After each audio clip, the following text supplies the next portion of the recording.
आपण कशामुळे मागे जातो? समाजामध्ये आपण स्वतःला हेजिटेट यासाठी करतो की समोरचा काय करेल, आपला कुठेतरी तोंड दाबलं जात आहे आणि आपण त्याला बळी पडत चाललेलो.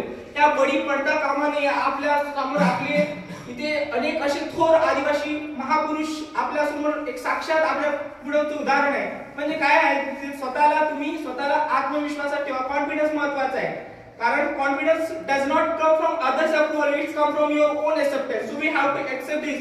If you accept this, drastically you will see change in yourself. तुमच्यामध्ये जर चेंज बघायचं असेल तर तुम्ही सकारात्मक दृष्टिकोनातून स्वतःचा आत्मविश्वास ठेवून सामोरे जाण्याचा प्रयत्न करा. नक्कीच यश तुमच्या पदरात पडेल.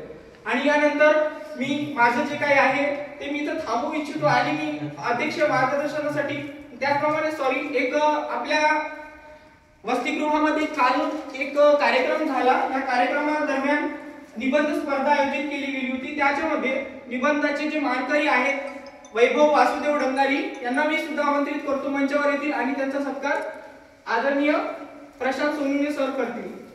विषय काय होता निबंधाचा? निबंधाचा विषय क्रांतिकारक आदिवासी समाज घेऊन त्याच्यावर